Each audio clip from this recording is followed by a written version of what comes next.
तो अभी हम लोगों ने देखा कि जो चैप्टर थे उसके पहले पीछे जो वीडियोस बने उसमें आपने कुछ चैप्टर अध्ययन कर लिया। और सबसे पहला आपने चैप्टर अध्ययन किया था क्या? वैद्युत आवेश कूलम्ब्स लॉ, है ना। वैद्युत आवेश और कूलम्ब्स लॉ। दूसरा आपने गॉस का प्रमेय, गॉस का प्रमेय। इस पर जो भी पिछले जो भी चैप्टर पढ़ा आपने, टॉपिक के साथ साथ क्वेश्चन भी कवर किया आपने। और गॉस प्रमेय के साथ वैद्युत विभव पढ़ा। और वैद्युत विभव के बाद क्या पढ़ा आपने? संधारित्र। क्या पढ़ा? संधारित्र एवं चालक की धारिता। संधारित्र एवं, हाँ ये चैप्टर था संधारित्र। मैं इसको क्यों लिख रहा हूं समझिएगा। संधारित्र एवं चालक की धारिता, ये जो 4 चैप्टर थे बच्चे, इन चारों चैप्टरों का अध्ययन आपने जो किया था, ये सभी चैप्टर ये समझाते हैं, सब के सब ये चारों मिलकर के आपको ये समझाते हैं, जो चैप्टर हैं ये सारे चैप्टर आपको ये समझाते हैं कि स्थिर आवेश पर स्थिर आवेश मतलब ये हम लोग इलेक्ट्रोस्टैट में पढ़े हैं। किसमें पढ़े हैं भाई? इलेक्ट्रोस्टैट इसको बोलते हैं, स्थिर विद्युत। क्या पढ़े? इलेक्ट्रोस्टैट में पढ़े। अब आपका दो चैप्टर आएगा, वैद्युत चालन और अभी विद्युत चालन, और एक आगे चैप्टर पढ़ेंगे किरचॉफ लॉ। वैद्युत चालन और किरचॉफ लॉ, किरचॉफ लॉ या संधि नियम उसको बोलते हैं, किरचॉफ नियम, है ना। ये जो दोनों चैप्टर हैं, ये दोनों चैप्टर आधारित हैं इलेक्ट्रोस्टैट करंट इलेक्ट्रिसिटी पर। किस पर आधारित हैं? करंट इलेक्ट्रिसिटी पर। ये दोनों चैप्टर करंट इलेक्ट्रिसिटी पर आधारित हैं, है ना। अर्थात अब जो सारी परिकल्पनाएं होंगी वो सभी की सभी परिकल्पनाएं कहां पर होंगी? Current electricity. मतलब अब हम लोग इलेक्ट्रिसिटी का मतलब वैद्युत का मतलब आवेश, आवेश और आवेश का अभी हम लोग केवल संचय या आवेश का प्रभाव, जैसे आवेश के कारण विद्युतीय प्रभाव के कारण आपने वैद्युत बल, वैद्युत क्षेत्र का की गणना किया, वैद्युत विभव की गणना किया, है ना। और आवेश का जहां संचय किया वहां पर धारिता की गणना की। लेकिन अब उस आवेश का हम लोग क्या करेंगे? फ्लो कराएंगे। आवेश को फ्लो का मतलब प्रवाह कराएंगे, है ना।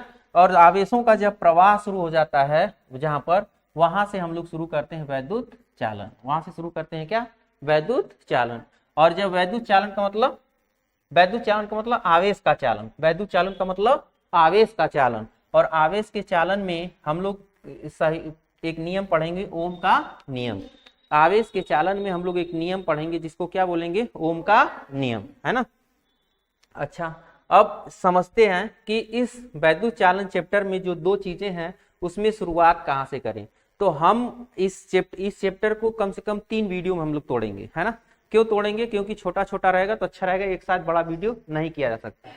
इस चैप्टर में हम लोग कवर करेंगे केवल 2 हेडिंग, विद्युत धारा और विद्युत धारा घनत्व। और विद्युत धारा जब समझ लेंगे तो हम लोग एक चैप्टर पढ़ेंगे, एक टॉपिक पढ़ेंगे अनुगमन वेग, एक टॉपिक पढ़ेंगे अनुगमन वेग। अर्थात आपका ये जो आगे का क्लास है, इस क्लास में हम लोग विद्युत धारा सीखेंगे, विद्युत धारा पर आया हुआ पिछला क्वेश्चन, उसके बाद धारा घनत्व सीखेंगे, उस पर आया हुआ क्वेश्चन, उसके बाद सबसे इंपॉर्टेंट टॉपिक इस चैप्टर का मिलेगा अनुगमन वेग, और इस अनुगमन वेग का क्वेश्चन और साथ साथ इसकी न्यूमेरिकल जो क्वेश्चन होंगे कैसे पूछे गए हैं, उन सारे न्यूमेरिकल प्रश्नों को हल कर लेंगे। इतने क्वेश्चन इस वीडियो में समाहित किए जाएंगे, इतने सारे क्वेश्चन जो होंगे इस वीडियोज में आपके उपस्थित रहेंगे, ठीक है।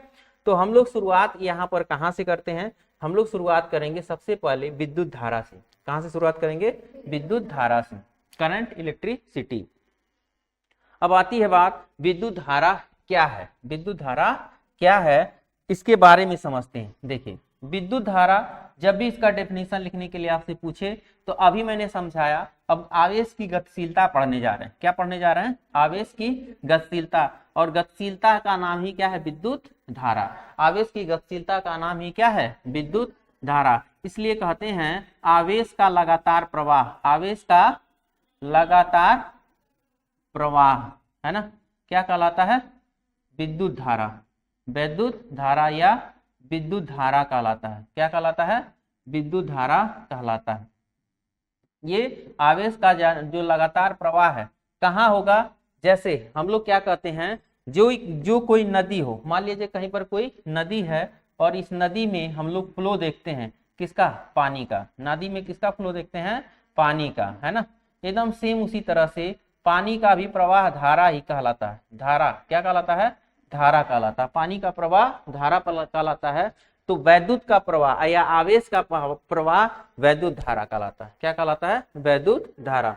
अब इसका आप जो धारा तो बह रही है, पानी बह रहा है, लेकिन अब इसमें कुछ अनुमान लगा लें कि कुछ देखते हैं कि हम कितने एरिया में इसको देखना चाहते हैं, कितने एरिया से ये पानी निकल रहा है, ये देखना शुरू कर दें। अब हम इसको समय के रेस्पेक्ट में इस घटना को देखना शुरू कर दें, तो अब बात आती है कि जब अब हम देखेंगे, जैसे मान लिया जाए कोई पाइप है और उस पाइप से हम देखें, कोई पाइप है उसमें, अब इसको पाइप समझिए, पाइप से पानी धीरे धीरे निकल रहा है ना, तो वो कहेंगे बहुत धीरे धीरे का मतलब तीव्रता कम है। और अगर उसी पाइप से पानी तेजी से निकलने लगे, तेजी से, है ना, तो तीव्रता क्या हो जाती है, अधिक, तीव्रता अधिक। मतलब कहने का मतलब यह है कि मात्रा जब ज्यादा निकलेगी उतने समय में तो तीव्रता अधिक होगी, और उतने समय मात्रा कम होगी तो तीव्रता कम होगी, फ्लो कम होगा। तब इसी को बोलते हैं धारा की तीव्रता, धारा की तीव्रता। तो जब हम इसको समय के सापेक्ष देखते हैं, किसके, समय के सापेक्ष। अब इसको किसके सापेक्ष देखें, समय के सापेक्ष। आवेश का प्रवाह, आवेश का प्रवाह मतलब पानी का प्रवाह आप किसके सापेक्ष देख रहे थे, समय के सापेक्ष। इसीलिए समय के सापेक्ष हम आवेश का प्रवाह किस में देखेंगे, चालक में। आवेश का प्रवाह किसी चालक में, कहां पर, किसी चालक में, कहां पर, किसी चालक में। समय के सापेक्ष आवेश का प्रवाह धारा की प्रबलता कहलाता है। धारा की प्रबलता, प्रवाह या आवेश प्रवाह की दर, आवेश प्रवाह की दर, आवेश प्रवाह की दर, है ना। दर का मतलब समय दर, कौन सा दर, समय दर, दूरी दर नहीं। मतलब दर का मतलब परिवर्तन, दर का मतलब रेट, रेट मतलब कहते हैं क्या रेट है, आपने क्या लगा रखा है। तो पैसे के सापेक्ष आप सोचते हैं, किसी वस्तु को खरीदने जाते हैं तो कहते हैं कितना रेट है, तो पैसे के सापेक्ष देखते हैं। लेकिन हम उसको किसके सापेक्ष देख रहे हैं, समय के सापेक्ष देख रहे हैं। तो कहता है 10 रुपया, जैसे मैं पेन खरीदने जाए तो कहता है 10 रुपया प्रति पेन। 10 रुपये में पेन नहीं कहता, 10 रुपये प्रति पेन। 10 रुपये में पेन कहता तो हम दुकानिए उठा लाते 10 रुपया दे करके। बात समझे, ऐसा नहीं होता है। 10 रुपया प्रति पेन, प्रति का मतलब आप रेस्पेक्ट में देखते हैं। उसी तरह से आवेश की प्रवाह किसके सापेक्ष, समय के सापेक्ष। तो जो दर है वो रुपया के सापेक्ष था, ये समय के सापेक्ष है। समय दर को क्या बोलते हैं, धारा कहते हैं, धारा की प्रबलता बोलते हैं, धारा की प्रबलता। प्रबलता को इंटेंसिटी बोलते हैं, प्रबलता, प्रबलता मतलब इंटेंसिटी, प्रबलता मतलब इंटेंसिटी। और यही इंटेंसिटी का पहला लेटर आई है, पहला लेटर क्या है, आई है। इसीलिए धारा की को क्या किससे प्रदर्शित करते हैं, आई से। किससे प्रदर्शित करते हैं, आई से प्रदर्शित करते हैं। तो आई है ना, आई की वैल्यू क्या हो जाएगी भाई, आई जो होगा आवेश को देखना है किसके रेस्पेक्ट में, समय के रेस्पेक्ट में देखना है। रेस्पेक्ट में जो देखा जाता है वो भाग देता है, वो क्या करता है, भाग देता है। जिसके रेस्पेक्ट में हम लोग देखते हैं वो क्या करता है, भाग देता है। और जब भाग देगा बच्चे, यहाँ पर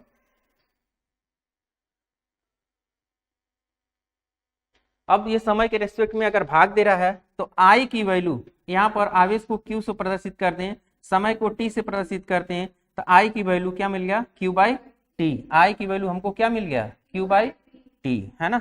आई की वैल्यू हमें क्यू बाई टी मिल गया। अब क्यू बाई टी जो है आवेश को बोलते हैं कूलाम, क्या बोलते हैं, कूलाम। मात्रक देखते हैं, और इसका समय का मात्रक सेकेंड, तो क्या मात्रक हो गया, कूलाम प्रति सेकेंड। या इसका जो एसआई मात्रक है, कौन सा मात्रक है, एसआई मात्रक।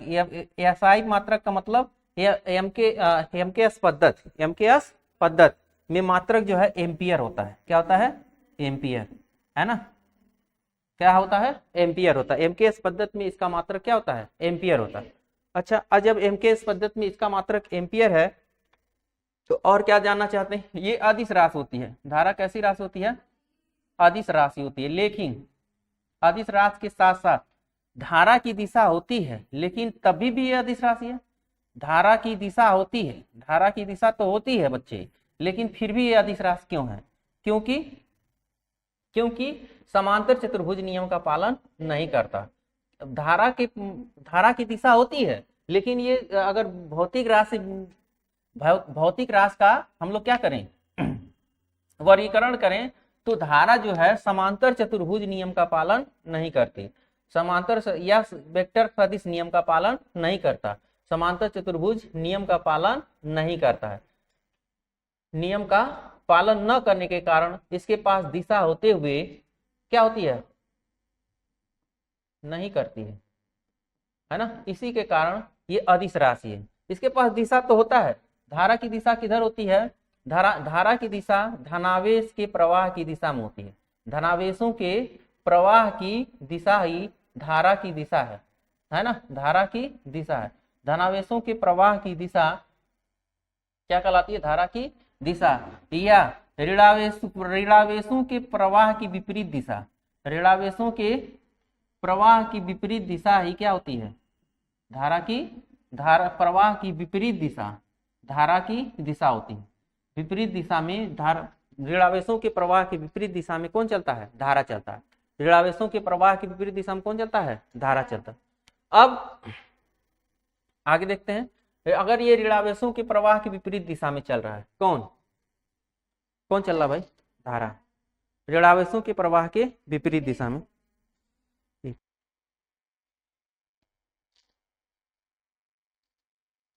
ऋणावेश के प्रवाह की विपरीत दिशा, ये किसकी धारा हो गई, दिशा हो गई, धारा की दिशा।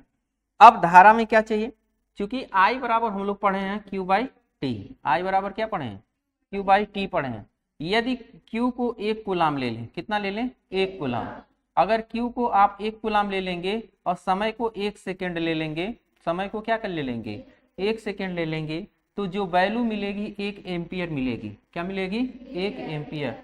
तो हम कहते हैं यदि किसी चालक में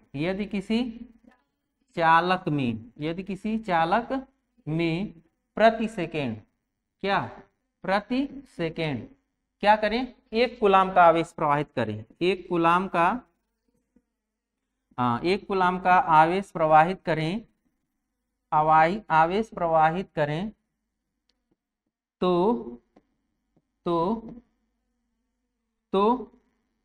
उत्पन्न धारा क्या होगी, 1 एम्पियर होगी। क्या होगी, 1 एम्पियर होगी। तो उत्पन्न धारा कितनी होगी, 1 एम्पियर होगी, है हाँ। यदि किसी चालक में प्रति सेकेंड, वही बात है, 1 कूलाम आवेश 1 सेकेंड में, चाहे प्रति सेकेंड 1 कूलाम का आवेश प्रवाहित, बात एक ही, ठीक। तो यदि किसी चालक में प्रति सेकेंड 1 कूलाम का आवेश प्रवाहित करें तो उत्पन्न धारा 1 एम्पियर होगी। कभी कभी 1 एम्पियर की परिभाषा पूछता है, तो आप 1 एम्पियर की परिभाषा यहाँ से दे सकते हैं, ठीक। अब धारा अगर ये अदिश राशि है, तो एक चीज और ध्यान रखिएगा, इसे साधारण बीजगणितीय नियम से जोड़ते हैं, साधारण बीजगणितीय नियम से जोड़ते हैं। अगर इसको ध्यान रखेंगे तो आगे चल करके जब हम लोग पढ़ेंगे किरचॉफ्स लॉ, क्या पढ़ेंगे, किरचॉफ्स लॉ, तो वहां पर संधि नियम पढ़ेंगे। क्या पढ़ेंगे, संधि नियम। तो वहां पर साधारण बीजगणितीय नियम से जोड़ेंगे, घटाएंगे, अर्थात धारा के साथ प्लस माइनस का चिन्ह लिया जाएगा। धारा का क्वेश्चन सॉल्व करते समय प्लस माइनस का चिन्ह लिया जाएगा। साधारण बीजगणितीय नियम का पालन करता है, साधारण बीजगणितीय नियम का क्या करता है, पालन करता है। अगर ये साधारण बीजगणितीय नियम का पालन करता है तो कई धाराएं, आने वाली धारा अगर प्लस में लिया जाएगा तो जाने वाली धारा को क्या करिएगा, माइनस में ले लीजिएगा। ये संधि नियम जब हम लोग किरचॉफ का संधि नियम लेंगे तभी भी इस चीज का हम लोग वहां पर प्रयोग करेंगे। ये रही धारा की बात। किसकी बात खत्म हुई, धारा की। अब धारा अगर खत्म हो गया बच्चे, है ना, तो अब हम लोग शुरू करते हैं किसको शुरू करते हैं, देखते हैं इस पर क्वेश्चन, है ना। इसका क्वेश्चन क्या है, क्वेश्चन देखिएगा। इस क्वेश्चन में ये कह रहा है, अच्छा क्वेश्चन है, 2025 में, पिछले वर्ष अभी पूछा भी है, और कह रहा है, क्वेश्चन कह रहा है हाइड्रोजन परमाणु में इलेक्ट्रॉन नाभिक के चारों ओर प्रति सेकेंड 6 × 10⁻15 चक्कर लगाता है, 10⁻15 चक्कर लगाता है तो वृत्ति पथ में धारा का मान ज्ञात हो। तो धारा का जो फार्मूला है वो I बराबर हम लोग पढ़े हैं, I बराबर Q/T है ना। तो अगर मान लिया जाए T को अगर ऐसे लिख दें 1/T है ना, तो 1/T जो हो जाएगा, इसको हम लोग जानते हैं कि 1/T हम लोग पढ़े हैं आवर्तकाल का आवृत्ति जो होता है आवर्तकाल का व्युत्क्रम, n बराबर क्या पढ़े, n बराबर क्या पढ़े 1/T। आवर्तकाल के व्युत्क्रम को क्या बोलते हैं, चक्कर लगाता है 1/T है ना। तो Q की वैल्यू हम लोग E ले लें और इसकी वैल्यू लिख लें क्या n। तो E की वैल्यू कितना है 1.6, जो एलिमेंट्री चार्ज है वो इलेक्ट्रॉन चला 1.6 × 10⁻90 और n की वैल्यू है 6 × 10⁻50 है ना। तो यहाँ पर I की वैल्यू निकालेंगे, 16 छक्का 96, 9.6 अगुणे 10 घाते कितना आ जाएगा -4 एम्पियर है ना। ये देखिए प्रश्न क्या था कि ये प्रश्न ऐसा पूछा है कि अगर आप डायरेक्ट इसको खोजेंगे तो थोड़ा सा आपको परेशानी होगी। n की वैल्यू अगर निकालना है तो n जो है यहाँ n जो आवृत्ति n बराबर 1/T, ये हम लोग पढ़े हैं जब कभी वृत्तीय गति होती है ना। जब भी कभी वृत्तीय गति होती है तो ये जो होता है एक चक्र को आवर्तकाल बोलते हैं। क्या बोलते हैं, आवर्तकाल है ना। तो आवृत्ति जो होती है आवर्तकाल के व्युत्क्रम के बराबर होती है ना। आवृत्ति आवर्तकाल के व्युत्क्रम के बराबर होती है और आवृत्ति की वैल्यू यहाँ पर दे रखी है कितना 6 × 10⁻15 साइकिल प्रति सेकेंड, साइकिल प्रति सेकेंड, चक्कर प्रति सेकेंड ये लगाता है। तो हमने क्या किया यहाँ पर उसको वृत्तिगत समझते हुए टी को किनारे कर दिए और टी जो समय है वो हम लोग क्या कर रहे हैं, जो एक चक्र का समय लिए प्रति सेकेंड का रहा तो एक चक्र का समय ले लिए 1/T को n बोलेंगे और E की वैल्यू और n की वैल्यू रख देंगे तो आ जाएगा 9.6 × 10⁻4 एम्पियर।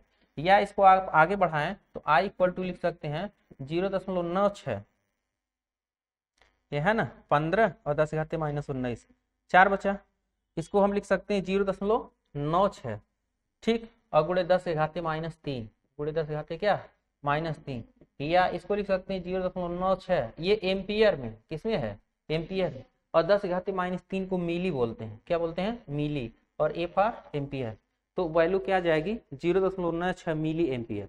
वैल्यू कितना हो जाएगा 0.96 मिली एम्पियर। ठीक है, आगे क्वेश्चन देखते हैं। अब देखिए नया हेडिंग है, ये पूछा वो 2024 का क्वेश्चन, धारा घनत्व की परिभाषा तथा मात्रक लिखिए। तो अभी हमने बताया कि क्या होता है कि धारा का प्रवाह इस तरह से होता है, कहाँ यहाँ पर जिस तरह से धारा का प्रवाह हमने कहा। अब ये फ्लो जब शुरू हुआ तो फ्लो को हम लोग किसके रेस्पेक्ट में देखें, पहले समय के रेस्पेक्ट में, किसके रेस्पेक्ट में देख लिए समय के रेस्पेक्ट में। अब उस फ्लो को हम किसी एरिया के रेस्पेक्ट में देखेंगे, किसके रेस्पेक्ट, एरिया मतलब क्षेत्र में, कि इतने क्षेत्र में कितनी धारा निकल रही है। और जब हम लोग उस एरिया के रेस्पेक्ट में मात्रा देखने लगेंगे, कितनी मात्रा निकलने लगी, मात्रा किसको रिप्रेजेंट करने लगता है घनत्व को, मात्रता किसको रिप्रेजेंट करने लगता है घनत्व को। तो मान लेते हैं कि धारा जहां प्रवाहित हो रही है, आप देख रहे हैं कि धारा इधर से इधर प्रवाहित हो रही थी तेजी से, तब तक आपने क्या किया कि उस धारा जितनी धारा प्रवाहित हो रही है उसको किसी एरिया के रेस्पेक्ट में देखा। मान लेते हैं ये एरिया कितनी है ए है और आई धारा यहाँ पर चल रही है। तो हम लोग कहते हैं किस जो धारा है क्षेत्रफल के रेस्पेक्ट में, तो जब लिखते हैं जब धारा क्या हो अनुप्रस्थ क्षेत्रफल, अनुप्रस्थ क्षेत्रफल, अनुप्रस्थ क्षेत्रफल में प्रवाहित हो, क्या हो प्रवाहित हो, तो क्षेत्रफल के सापेक्ष प्रवाहित धारा, क्षेत्रफल के सापेक्ष प्रवाहित धारा। अभी इसके पहले क्या था, समय के सापेक्ष प्रवाहित आवेश था, समय के सापेक्ष प्रवाहित आवेश था। और उस आपकी मात्रा को धारा कहा, और उस सारी धारा को मिला करके अनुप्रस्थ क्षेत्रफल में देखते हैं तो क्षेत्रफल के सापेक्ष प्रवाहित धारा, क्षेत्रफल के सापेक्ष प्रवाहित धारा क्या कहलाता है? धारा घनत्व कहलाता है। धारा घनत्व जे कहलाता है। धारा घनत्व जे कहलाता है ना। लेकिन इस धारा घनत्व में थोड़ा सा डिफरेंस है, आई के रेस्पेक्ट में डिफरेंस है। जिसके सापेक्ष देखते हैं उसको क्या करते हैं, किसको देख रहे हैं? आई को। किसके रेस्पेक्ट में? ए के रेस्पेक्ट में। तो जे बराबर क्या हो जाता है? आई बाई ए। जे बराबर आई बाई ए। और इसको बोलते हैं एम्पियर, और इसको बोलते हैं क्या? Metre square. तो मात्रक हो जाता है एम्पियर प्रति मीटर स्क्वायर। एम्पियर प्रति मीटर स्क्वायर मात्रक हो जाता है ना। तो बीमी सूत्र अगर पूछा जाएगा तो धारा जो होता है, धारा का बीमा ए लिया जाता है। धारा की बीमा क्या होती है? हाँ, धारा की बीमा ए होती है ना, है ना। तो अगर धारा की बीमा ए है तो यहाँ पर आई की बीमा ए हो जाएगा, और मीटर स्क्वायर ऊपर जाएगा तो कितना हो जाएगा? एल पर -2, एल पर -2, ये इसका क्या हो जाएगा? बीमा हो जाएगा। ठीक। लेकिन अगर मान लिया जाए कि जो क्षेत्रफल है वो क्षेत्रफल अनुप्रस्थ क्षेत्रफल कुछ इस तरह से किसी कोण पर हो, यही अनुप्रस्थ क्षेत्रफल क्या हो? किसी कोण पर हो, तब भी आपको क्या करना है? जो अनुप्रस्थ क्षेत्रफल है ना, अब यहाँ पर पहले अनुप्रस्थ क्षेत्रफल का जो क्षेत्रफल वेक्टर था वो इस दिशा में था, है ना, वेक्टर ए इस दिशा में था, तब कोई दिक्कत नहीं था। लेकिन अब अनुप्रस्थ क्षेत्रफल जो है, मतलब क्षेत्रफल सदिश जिसे बोलते हैं, क्या बोलते हैं? क्षेत्रफल सदिश इस दिशा में है, वेक्टर ए इस दिशा में है ना, ये एरिया ए है, उसी के रेस्पेक्ट में। मेरे कहने का मतलब जब धारा अनुप्रस्थ क्षेत्रफल में प्रवाहित हो रहा है तो मेरे कहने का मतलब क्या था? क्षेत्रफल वेक्टर के अंदिश धारा प्रवाहित हो रहा था। इसके पहले गॉस थ्योरम मैंने क्षेत्रफल वेक्टर आपको समझाया था कि किसी क्षेत्रफल लंबवत, जो जब लंबवत दिशा में जो क्षेत्र की दिशा दिखाते हैं उसे क्षेत्रफल वेक्टर बोलते हैं। अब इन अनुप्रस्थ क्षेत्रफल को क्या किया गया? धारा से थीटा कोण पर, धारा से थीटा कोण पर अगर रखा गया तो धारा प्रवाह से अगर थीटा कोण पर अगर आप इसको रखते हैं तब क्या होगा? थीटा कोण पर रख देंगे तो इस एरिया को तोड़ करके ले जाएंगे, है ना। तो इसी के रेस्पेक्ट में, धारा के रेस्पेक्ट में, तो ये हो जाएगा a cos थीटा। कितना हो जाएगा? a cos theta. तो धारा घनत्व जो हो जाएगा यहाँ पर j की वैल्यू हम लोग i में तो भाग देंगे, लेकिन किससे भाग देंगे? a cos थीटा से। किससे भाग देंगे? a cos थीटा से। तो यहाँ पर a की वैल्यू कितनी हो जाएगी? i की value j into a cos theta, j into a cos theta. और हम लोग पढ़े हैं ए बी cos थीटा बराबर vector A dot vector B, vector A dot vector B को ए बी cos थीटा बोलते हैं। तो धारा की का मान क्या हो गया? Vector J dot vector A, धारा का मान हो गया vector J dot vector A. इस आधार पर हम लोग कहते हैं कि धारा घनत्व सदिश राशि है। धारा घनत्व कैसी राशि है? सदिश राशि है। ठीक है, धारा घनत्व सदिश राशि है। ठीक है, धारा घनत्व कैसी राशि है? सदिश राशि। अब ये बात रहा किसका? धारा घनत्व का। किसकी बात हम लोग कर चुके हैं? धारा घनत्व का। आगे बढ़ते हैं, देखते हैं और क्या पूछा गया धारा घनत्व के साथ साथ। यही सबसे इंपॉर्टेंट है, इस चैप्टर का मोस्ट इंपॉर्टेंट क्वेश्चन यही रहता है कि इलेक्ट्रॉनों का अपवाह या अनुगमन वेग। अपवाह का मतलब जब भी कोई नदी प्रवाहित होती है तो नदी में देखेंगे पानी ऐसा नहीं है एक लाइन पकड़ ले और सीधी लाइन से चला जाए। होता क्या है, जैसे मेला में कोई व्यक्ति, सारे व्यक्ति सीधा नहीं चलते हैं, इधर उधर चलते हैं, उसी तरह से जब नदी बहती तो उसमें भी मॉलिक्यूल्स इधर उधर चलते हैं। उसी तरह से हम लोग जब क्या करते हैं, किसी चालक में इलेक्ट्रॉन का प्रवाह करते हैं तो चालक के इलेक्ट्रॉन के प्रवाह में भी इलेक्ट्रॉन सीधा नहीं चल सकते। उसी को मेला जैसे लगा, भीड़ लगा है, सब व्यक्ति इधर उधर चल रहे हैं, तो उसको क्यों इधर उधर चल रहे हैं? चाहे तो एक मेला लगा हो, कहीं मेला लगा हो, लगातार दाब के चलिए, कोई है कचरते चाहिए, कोई दिक्कत नहीं है, उसको ढकेल दिए, इसको ढकेल दिए, हमको सीधा जाना है। जिलेबी की दुकान लगा, उसका किराया रेगुलेट के सीधा निकल जाइए। बात समझे? ये हमको सीधा जाना, ऐसा करेंगे क्या? नहीं करेंगे। बात समझे? ऐसा नहीं करेंगे। और जब ऐसा नहीं करेंगे तो कहने का मतलब ये है कि आपकी दिशा निरंतर क्या होगी? बदलती रहेगी निरंतर। और दूसरी चीज ये क्या होता है, गति भी क्या होता है आपकी, गति का जितने वेग से शुरू में चले हमेशा उसी वेग से नहीं चल सकते। तो पहली बात, आप नियमित नहीं रहेंगे, अनियमित हो जाएंगे और नियंत्रित नहीं हो पाएंगे, अपने आप को नियंत्रित नहीं कर पाएंगे। बार बार क्या होगा, एक दूसरे से टक्कर होगा, जिससे दिशा क्या होगी? बदलती रहेगी। इस ये घटना अपवाह, इसी को अपवाह बोलते हैं। क्या बोलते हैं? अपवाह बोलते हैं। बात समझे? और उस टाइम जो आपका वेग होता है वही क्या होता है, अनुगमन वेग होता है।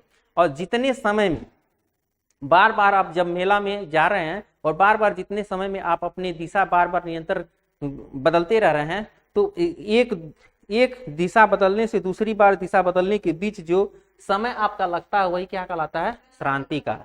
वही क्या कहलाता है, क्रांति काल। तो आइए हम लोग समझते हैं कि जो किसी चालक में इलेक्ट्रॉनों का अपवाह वेग क्या है और विद्युत धारा में संबंध कैसे इसके बीच स्थापित करेंगे, है ना। विद्युत धारा क्यों विद्युत धारा से संबंध स्थापित करेंगे। तो अभी देखिए जो आपने प्रवाह दिखाया है, आपने क्या दिखाया, यहाँ प्रवाह दिखाया है, उसमें कहा ये सारे क्या हैं, इस सब के सब छोटे छोटे क्या है, आवेश हैं। छोटे छोटे क्या है, आवेश। बहुत बहुत मात्रा में, है ना। कितनी मात्रा में, बहुत सारी, ढेर मात्रा में, है ना। आप जानते हैं कि अगर आप 1 कूलम आवेश ले जाते हैं तो प्रवाहित इलेक्ट्रॉनों की संख्या 6.25 × 10⁻18 होता है। कितना होता है, 10⁻18। अगर 18 शून्य इसके आगे लिख दें तो कितना आ जाएगा, बहुत आ जाएगा। कितना आ जाएगा, 18 शून्य लिखा जाए, 6.25, 2 शून्य खत्म, 16 शून्य लिखे, 1 2 3 4 5 6 7 9 10 11 12 13 14 15 16, शायद आपके पढ़ने से बाहर हो जाए।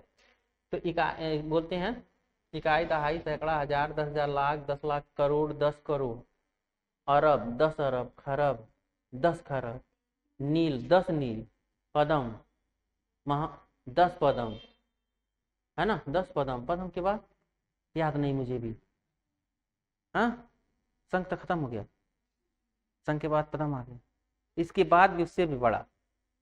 कहने का मतलब क्या है कि अब एक के कूलम में इतनी लोग हैं, इसका मतलब इनका जब मेला लगता होगा तो सोच लो, जैसे हम लोग देखते हैं ना किसी स्थान पर चींटियां जब होती हैं तो उनको काउंट नहीं कर पाते हैं, उसी समय से इतने इतने सारे लोग होंगे जिनको हम काउंट, तो हम तो सेकेंड में देख रहे हैं। हम जब मेला में जाते हैं तो सेकेंड भर कुछ क्षण तो पा भी जाते हैं, लेकिन जो ये चार्ज होंगे, जो इसके मालिक्यूल्स होंगे, वो सोचिए मिली सेकेंड से भी कम समय पाएंगे। मिली सेकेंड मतलब 10⁻³ से भी कम। तो अब हम लोग अब इसके बारे में लिखेंगे भी, जो क्रांति काल होता है बच्चे 10⁻⁴ सेकेंड तक होता है, मिली सेकेंड से भी छोटा, मिली सेकेंड से भी छोटा, समझ आया। तो जब मिली सेकेंड से भी छोटा है तो आइए देखते हैं इसके बारे में कि अब क्वेश्चन क्या पूछा। अब देखिए ये 2024 का 23 और 16, मुक्त इलेक्ट्रॉनों को अनुगमन वेग समझाइए और अनुगमन वेग तथा धारा घनत्व के बीच। अब धारा में संबंध निकालेंगे तो धारा घनत्व का संबंध आपको मिल जाएगा। धारा में संबंध जब आप निकालेंगे बच्चे तो धारा घनत्व का संबंध आपको मिल जाएगा, ठीक है।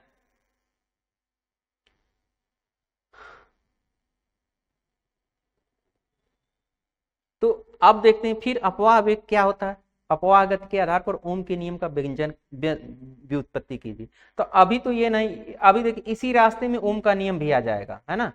ओम के नियम को भी इसी से कर ले। मुक्त इलेक्ट्रॉन को अनुगमन वेग से क्या तरह वेग तथा विभवांतर में संबंध लिखिए। इसका मतलब ये है कि हमारे लिए अनुगमन वेग बड़ा इंपॉर्टेंट है, क्योंकि ये ओम के नियम के पास भी लेकर ले जा रहा है और विभव के पास भी ले जा रहा है। तो बहुत सारे क्वेश्चन इससे बनने वाले हैं। तो हम लोग शुरुआत करते हैं किसके बारे में, इलेक्ट्रॉनों का अपवाह वेग या अनुगमन वेग। लेकिन उससे पहले हम लोग सबसे पहले ये कहेंगे, सबसे पहले ये जानना चाहेंगे कि जो चालक है उस चालक में क्या होता है। उस चालक में इलेक्ट्रॉन गति करता है। इलेक्ट्रॉन क्या करता है, गति करता है। और जब इलेक्ट्रॉन गति करता है तो किसी चालक में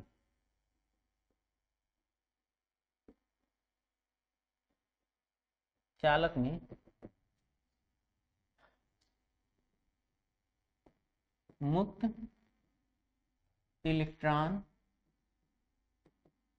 पाया जाता है ना, मुक्त इलेक्ट्रॉन पाया जाता है ना, जिसे चालन इलेक्ट्रॉन या चालक इलेक्ट्रॉन बोलते हैं। जिसे क्या बोलते हैं, चालक इलेक्ट्रॉन या चालन इलेक्ट्रॉन बोलते हैं। मुक्त इलेक्ट्रॉन पाया जाता है। और जब इसमें मुक्त इलेक्ट्रॉन पाया जाता है तो उससे क्या फायदा। तो देखिए बच्चे, अब ये जो मुक्त इलेक्ट्रॉन पाया जाता है तो क्या करेगा वो चालक में, वो गति करना चाहेगा। क्या करना चाहेगा, गति करना चाहेगा। तो किन्हीं दो चालक में उपस्थित धनायनों के बीच यह गति करता रहता है, धनायनों के बीच यह गति करता रहता है, और धायनों के बीच यह उच्च वेग से गति करता रहता है, यह उच्च वेग से गति करता रहता है। कौन? यही मुक्त इलेक्ट्रॉन। इस उच्च वेग को तापीय वेग या तापीय वेग कहते हैं, तापीय वेग कहते हैं। और जो ये तापीय वेग है ना, तापीय वेग का मतलब ये है कि ये जाएगा, उठेगा और टकराएगा, है ना। दो धनायनों के बीच मतलब बहुत सारे धनायन उसमें उपस्थित हैं, उनके बीच इलेक्ट्रॉन क्या करेगा? गति करता रहेगा।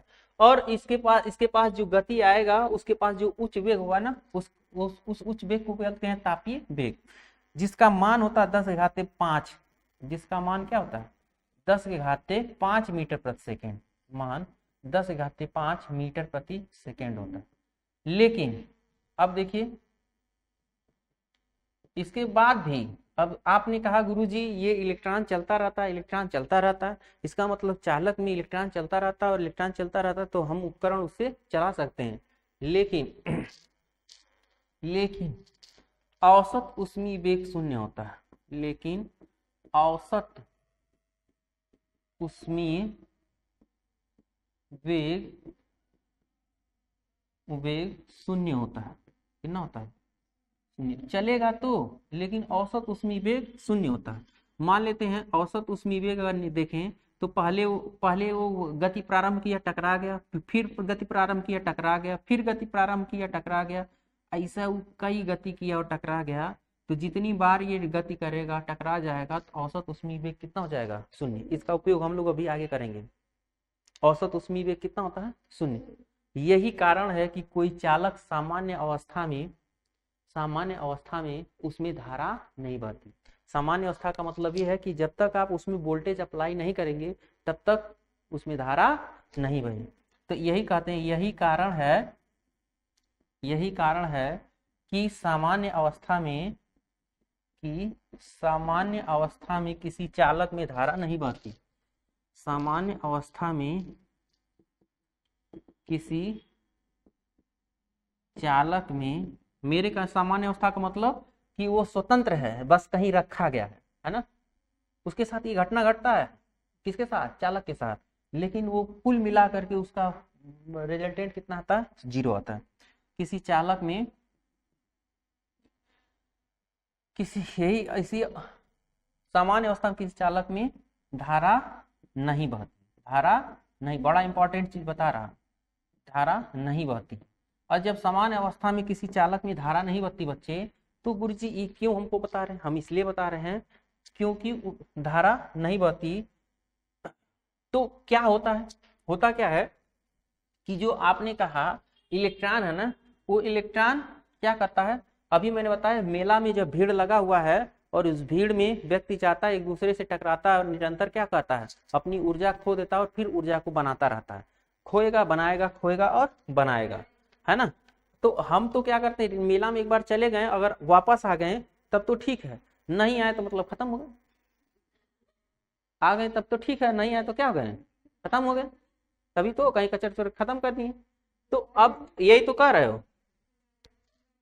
हाँ, मतलब जिसका मीटर पर सेकंड, लेकिन औसत वो कुल मिलाकर के देखा जाता है कितना आ गया? शून्य हो गया।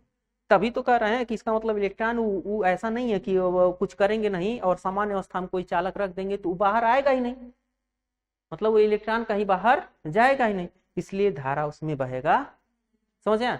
लेकिन होता क्या है उसके साथ? जब वो इलेक्ट्रॉन मेला में घूम रहा है तो वो टकराता रहता है ना। क्या करता है? जिसको माध्य मुक्त पथ बोलते हैं। क्या बोलते हैं? हाँ, किन्हीं दो टक्करों के बीच, दो नहीं ऐसे नहीं बोलते हैं। हाँ, जो किन्हीं दो क्रमागत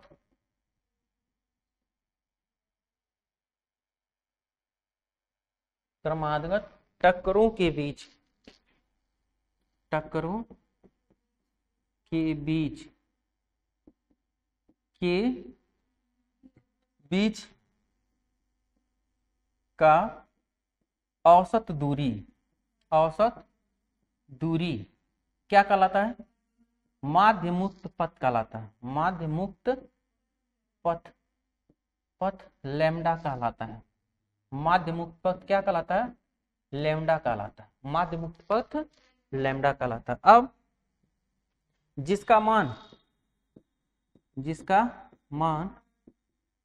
10⁻⁻9 मीटर, 10⁻⁻9 मीटर, ये कितना लिखे? 10⁻5 है ना, 9 मीटर होता है, 9 मीटर होता है। अब क्या होगा? इन्हीं दो टक्करों के बीच समय लगेगा। इन्हीं दो टक्करों के बीच क्या होगा? तो किन्हीं दो टक्करों के बीच का क्या समय, हाँ क्या कहलाता है? हाँ, किन्हीं दो टक्करों के बीच का समय श्रांति काल कहलाता है। क्या कहलाता है? श्रांति काल कहलाता है। यही इंपॉर्टेंट था, है ना, ये भी निकल के आया। समय लगेगा ही, हम लोग धीरे धीरे निकाल रहे हैं उन चीजों को जिस पर हमको गणना करना है। श्रांति काल कहलाता है, जिसका मान 10⁻⁻14 सेकेंड होता है, जिसका मान लगभग 10⁻14 सेकेंड है ना। इतना सेकेंड में ही, हम तो 1-2 सेकेंड की बात कर रहे हैं, देखिए 10⁻14 सेकेंड होता है, 10⁻14 सेकेंड। अब श्रांति काल पढ़ लिए, क्या क्या पढ़ लिए? औसत ऊष्मीय वेग भी खत्म, श्रांति काल भी खत्म। अब यहीं से हम लोग परिभाषा अनुगमन वेग का होगा। यहीं से परिभाषा किसका उठाएंगे? अनुगमन वेग का। अब अनुगमन वेग कैसे होगा? अब चालक को क्या करते हैं? अब ऊर्जा दे देते हैं। मान लिया जाए एक चालक है, माना एक चालक तार, माना एक चालक तार जिसका अनुप्रस्थ क्षेत्रफल A तथा लंबाई L है, लंबाई L है। अब क्या करेंगे? इसको लंबाई L ले लेते हैं, अनुप्रस्थ क्षेत्रफल A लेते हैं और इसको ले जा करके किसी बैटरी V वोल्ट की बैटरी से कनेक्ट कर देते हैं। V वोल्ट की बैटरी से इसको क्या करें? कनेक्ट कर दें।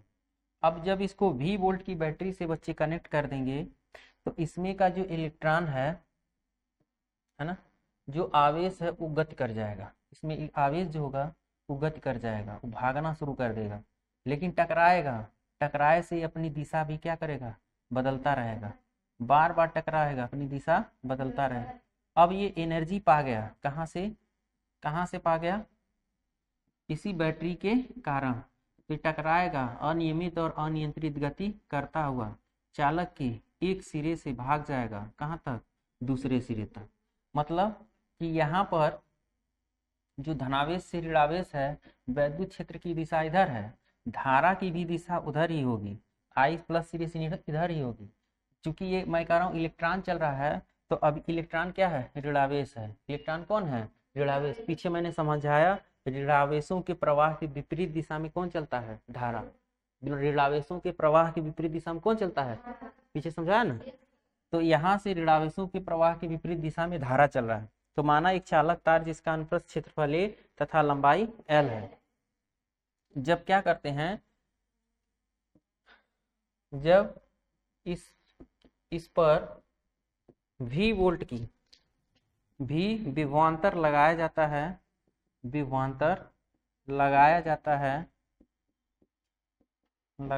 है, तब चालक में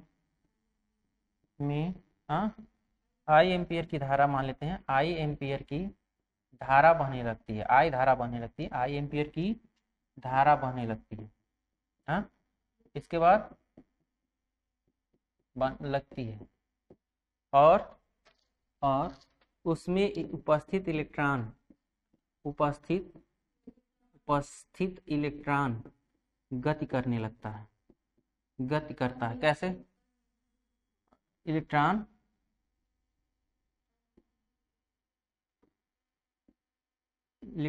इस प्रकार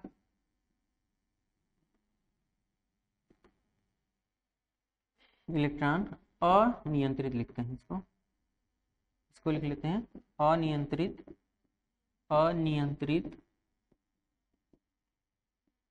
व अनियमित गति करने लगता है, गति करने लगता है। इलेक्ट्रॉन की इस अनियमित और अनियंत्रित गति की नियंत्रित गति के औसत गति को औसत वेग गति के औसत वेग को क्या बोलते हैं? अनुगमन वेग कहते हैं, अनुगमन वेग कहते हैं, है ना। अर्थात आप मेला में कौन सी गति करते हैं? अनुगमन गति करते हैं। आप अफवाह का गति करते हैं, कौन सी गति करते हैं? अफवाह या अफवाह गति करते हैं, जिसे अनुगमन वेग कहते हैं। अनुगमन वेग vt। ड्रिफ्ट वेलोसिटी जो है v से रिप्रेजेंट करें और ड्रिफ्ट को d से, तो vd कहते हैं, है ना। अनुगमन वेग vd कहते हैं। ये हो गया। अब क्या होगा?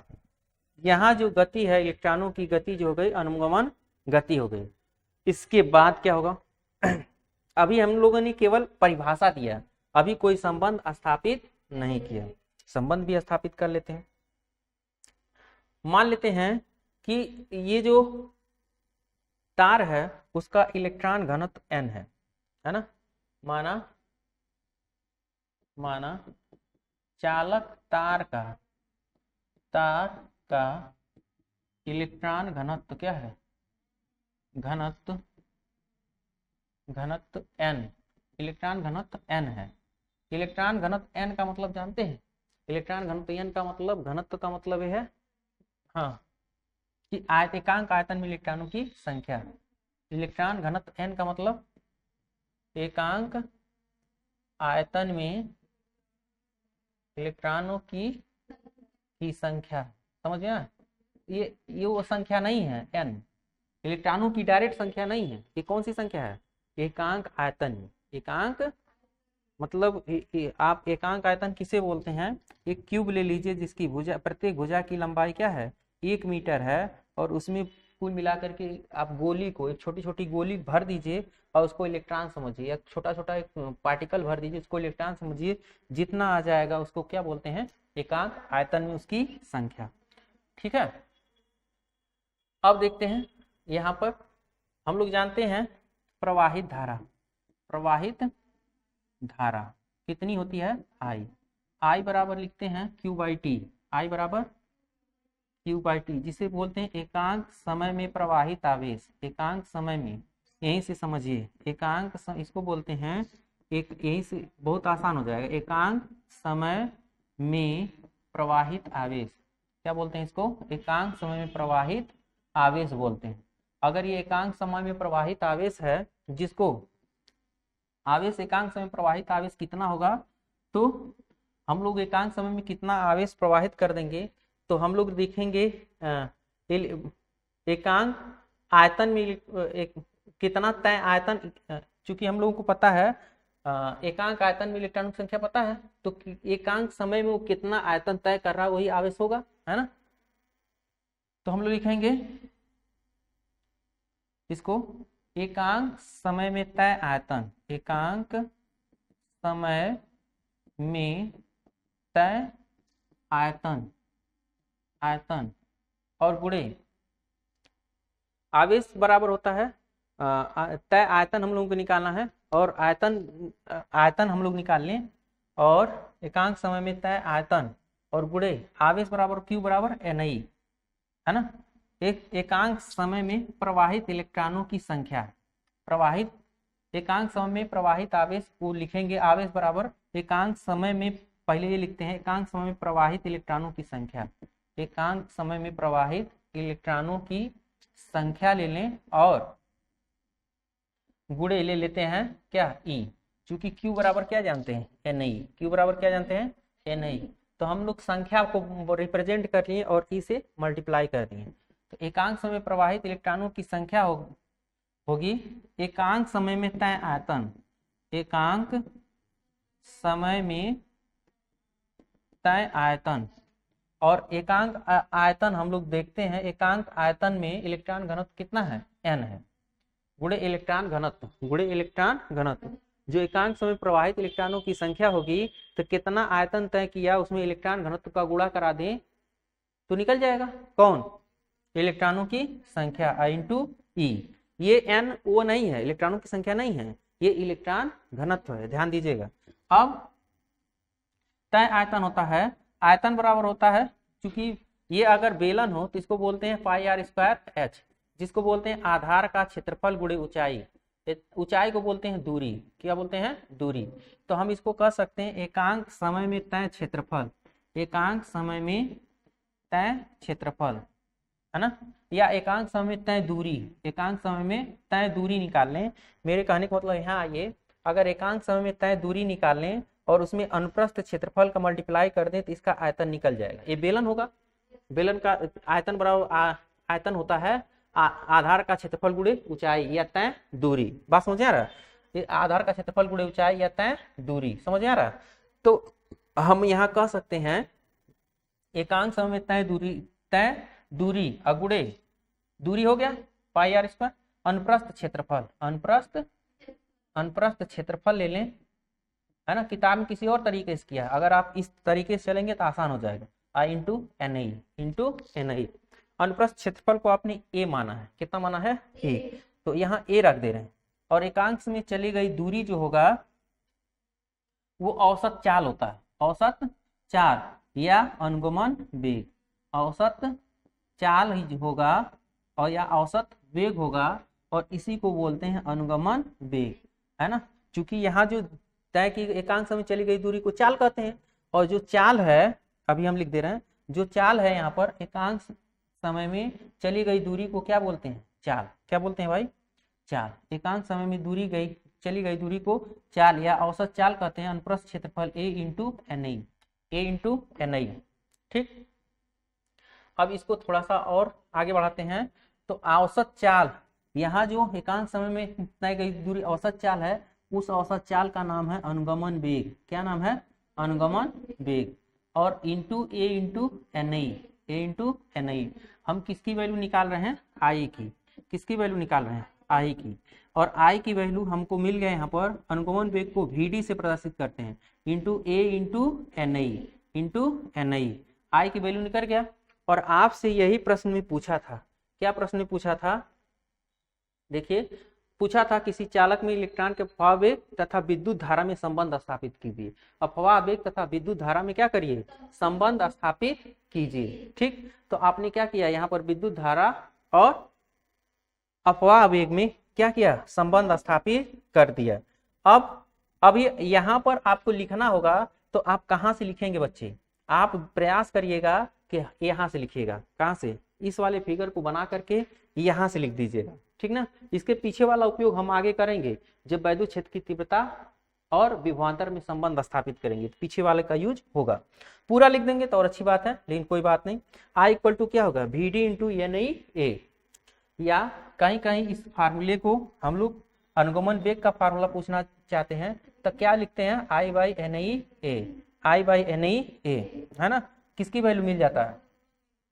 और I/A को क्या बोलते हैं J, क्या बोलते हैं J, तो VD बराबर क्या मिल गया J/NI, अरे गुरुजी Na की जगह पर क्यों लिख दीजिए, नहीं लिख सकते बच्चे, Na की जगह पर यहाँ पर क्यों नहीं लिख सकते, ये NO नहीं है जो आप सोच रहे हैं, ये क्या है, इलेक्ट्रॉन घनत्व है, क्या है, इलेक्ट्रॉन घनत्व है। ठीक, तो यहाँ पर अभी देखिए गुरुजी इसको क्यों बताएं, अभी देखिए प्रश्न में क्या पूछा है, मुक्त इलेक्ट्रॉनों के अनुगमन वेग व धारा घनत्व के बीच, दूसरा प्रश्न आ गया ना, अथवा मुक्त इलेक्ट्रॉनों को अनुगमन वेग को समझाइए, अनुगमन वेग व धारा घनत्व के बीच क्या करिए, संबंध स्थापित कीजिए। हो गया, धारा घनत्व के बीच क्या किया आपने, संबंध स्थापित कर दिया।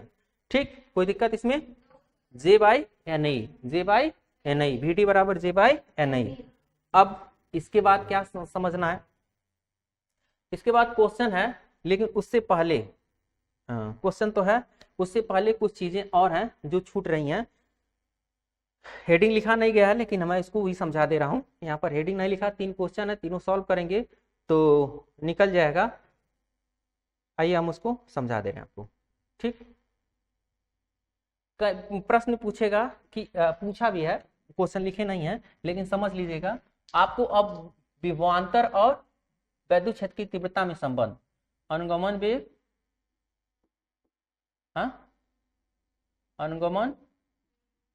अनुगमन वेग, अनुगमन वेग, विभवांतर, कौन, विभवांतर तथा वैद्युत क्षेत्र की तीव्रता में संबंध, तीव्रता में संबंध है ना, हम उसको भी बता दे रहे हैं आपको।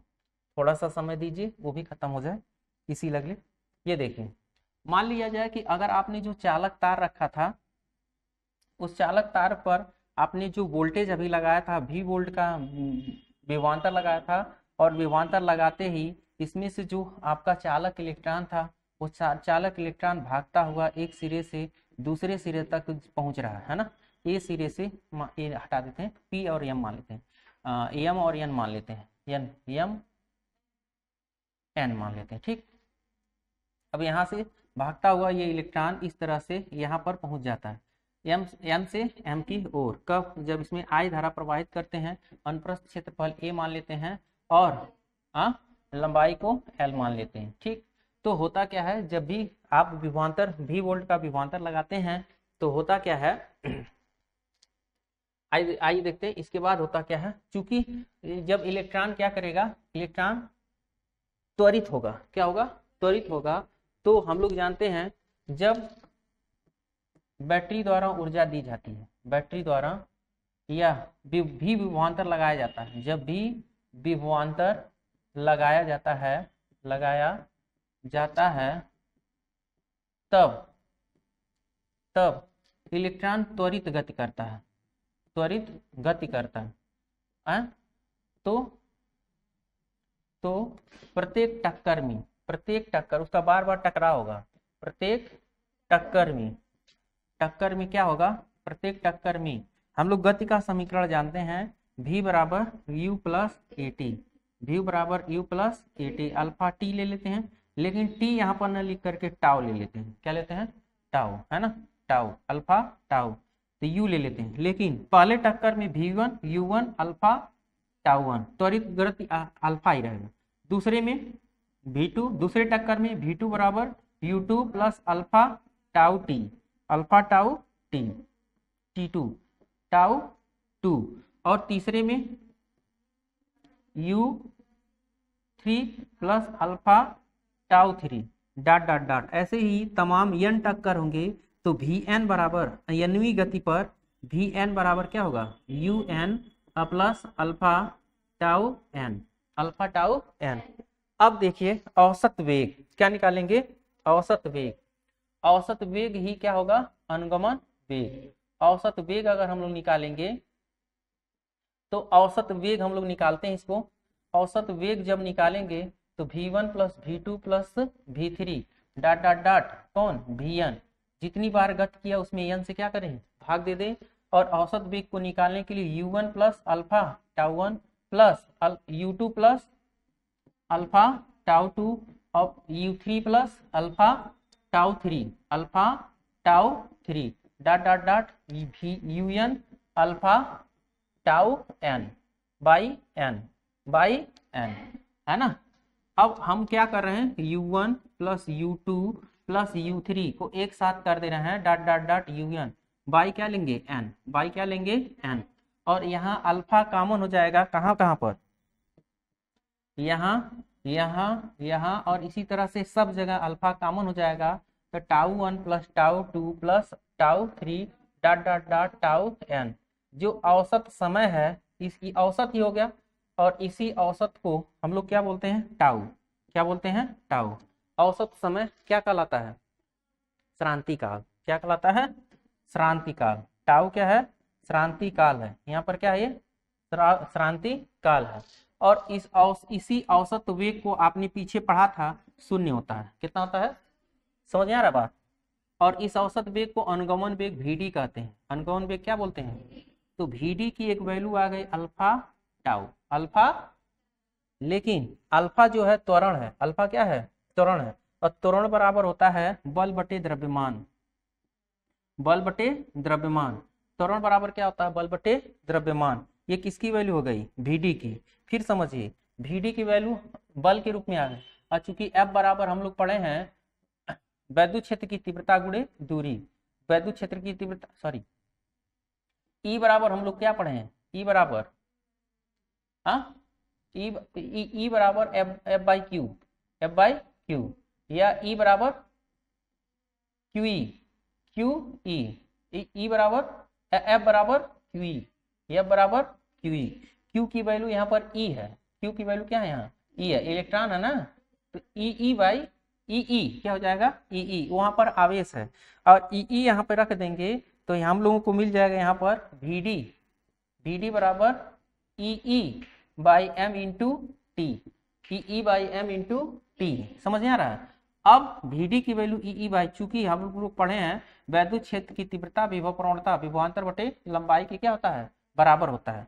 वैद्युत क्षेत्र की तीव्रता विभवांतर बटे लंबाई के क्या होता है, बराबर होता है, विभवांतर बटे लंबाई के यह बराबर होता है, ठीक। अगर वैद्युत क्षेत्र की तीव्रता इस तरह से है, इसकी जगह v बाई ई, यहाँ से दिस इम्प्लाइडेड दैट हम ये कह सकते हैं, यही क्या है, वैद्युत क्षेत्र की तीव्रता और वैद्युत क्षेत्र की तीव्रता और अनुगमन वेग के लिए सूत्र है। वैद्युत क्षेत्र की तीव्रता के रूप में अनुगमन वेग का क्या है, सूत्र है, जहाँ अनुगमन वेग वैद्युत क्षेत्र की तीव्रता के समानुपाती, जितना ज्यादा वैद्युत क्षेत्र लगाएंगे अनुगमन वेग उतना बढ़ता चला जाएगा। बात समझे।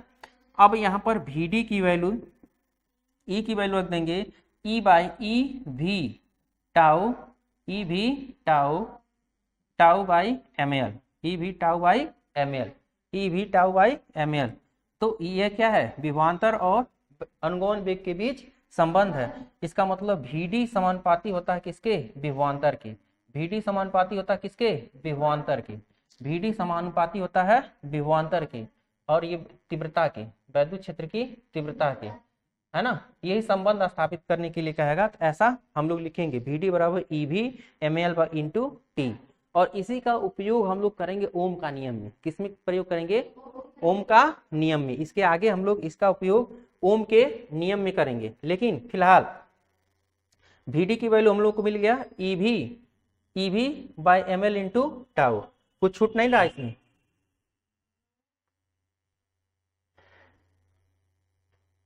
ई भी एम एल इंटू टाउ,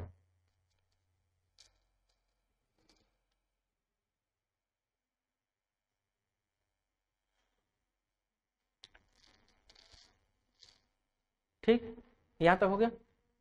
ये किसके बीच संबंध आ गया, वैद्युत क्षेत्र अनुगमन वेग में वैद्युत क्षेत्र की तीव्रता और विभवांतर के बीच संबंध आ गया, है ना। अब यहाँ पर इसका प्रयोग हम लोग किस में करेंगे, ओम के नियम। लेकिन अगले लेक्चर में हम उसको समझाएंगे। कब समझाएंगे, अगले लेक्चर में। ओम का नियम अपने आप में छोटा नहीं है, उसमें बहुत सारे क्वेश्चन है, इसलिए कुछ क्वेश्चन है जो तेजी से हम लोग लगा खत्म करते हैं ताकि आज का वीडियो यहाँ पर समाप्त हो जाए, ठीक है। क्वेश्चन समझिएगा।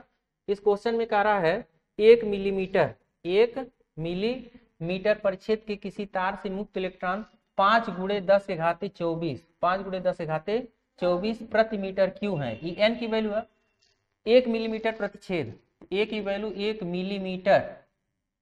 मिलीमीटर परिच्छेद के किसी तार से मुक्त इलेक्ट्रॉन हो, 1 मिलीमीटर स्क्वायर होना चाहिए इसको, क्योंकि क्षेत्रफल है ना मिलीमीटर स्क्वायर है, तो इसको लिखेंगे 10⁻³ का स्क्वायर, तो ये मीटर क्यों हो जाएगा ना, मीटर स्क्वायर हो जाएगा ना, तो 10⁻³ 1 मिलीमीटर 10⁻³ -3 मीटर स्क्वायर एरिया हो गया। अब क्या कर रहा है, तार से मुक्त इलेक्ट्रॉनों की संख्या n, एक इलेक्ट्रॉन घनत्व दे रहा है 5 × 10⁻24 प्रति मीटर क्यूब है। यदि तार में 0.1 I की वैल्यू 0.8 एम्पियर की धारा प्रवाहित हो रही हो तो मुक्त इलेक्ट्रॉनों का अनुगमन वेग क्या निकालना है, Vd। तो बच्चे Vd बराबर क्या लिखेंगे, I/NEA, I/NEA। अब Vd बराबर अगर यहाँ I/NEA लिखेंगे तब यहां से वैल्यू रख देते हैं, क्या हो जाएगा, हाँ कितना, I बराबर 0, I की जगह पर 0.8, N की जगह पर 5 × 10⁻24 और E की जगह पर 1.6 × 10⁻−19 और गुणे A की जगह पर 10⁻−6, 10⁻−6, 19 6 25, 19 6 और 25, 24 में से 25 जा 1 और 16 5 देखो 16 5 80, 80 नहीं 8, 16 5 8, 16 5 8 दशमलव है ना, लेकिन ध्यान से देखिएगा 0.8 है और नीचे देखिए 24 है और 19 6 25 तो माइनस 1, 16 5 80 8 आएगा, लेकिन माइनस 1 घटा उसको 0. कितना बना देगा, 8 बना देगा, बनाएगा। तो अनुगमन वेग Vd का मान कितना मिल जाएगा, 1, कितना हो जाएगा, 1 मीटर प्रति सेकेंड, 1 मीटर प्रति, कुछ गलती। अगला क्वेश्चन देखते हैं, इसको लगाने लायक है। तार का अनुप्रस्थ क्षेत्रफल कितना है, 1 × 10⁻⁷, 1 × 10⁻⁷, तो इसको लिख देते हैं 1 × 10⁻⁷ मीटर स्क्वायर होता है, क्षेत्रफल है ना मीटर स्क्वायर। तार में मुक्त इलेक्ट्रॉनों की संख्या, मुक्त इलेक्ट्रॉनों की संख्या, ये इलेक्ट्रॉन घनत्व दिया है 2 × 10⁻28 मीटर प्रति मीटर क्यूब है। तार में इतना एम्पियर की धारा, I की वैल्यू कितना है, 3.2 एम्पियर की धारा प्रवाहित हो रही। ज्ञात कीजिए धारा घनत्व J बराबर I/A, I/A। तो I की वैल्यू कितना है, 3.2 और A की वैल्यू कितना है, -7, ऊपर चला जाएगा तो 3.2 × 10⁻+7 क्या हो जाएगा, +7 एम्पियर प्रति मीटर स्क्वायर, एम्पियर प्रति मीटर स्क्वायर। दूसरा पूछ रहा है इलेक्ट्रॉनों का अनुगमन वेग, तो Vd बराबर J/NE, चूंकि I/E कैलकुलेट कर चुके हैं तो J/NE से लगाते हैं। तो J की वैल्यू कितनी है, 3.2 × 10⁻7 अभी निकाले हो ना, अपन N की वैल्यू कितना है, 2 × 10⁻28 और E की वैल्यू 6 × 10⁻−19, 19 है ना, और इसमें से जाएगा कितना बचेगा, 19 दूना 38 होता है, सॉरी 19 और यहाँ कितना बचा, 1 20, एक इधर 9 बचा, 10⁻9 है ना, और 16 दूना 32, 16 दूना कट गया एक बार में। और यहाँ देखिए 10⁻, कितना बचा, 10⁻9 बचा, 9, अरे बच्चे 3.2 नहीं आएगा, 1.6 है तो 3.2 आना आएगा, कट जाएगा। और -19 है और 9 बचा, ऊपर जाएगा तो -9, तो 10⁻, कितना बचेगा, -2 मीटर प्रति सेकेंड, मीटर प्रति, समझ गए। तो आज के लिए बस इतना ही, अगले लेक्चर के लिए आप तैयार रहिएगा। धन्यवाद बच्चे।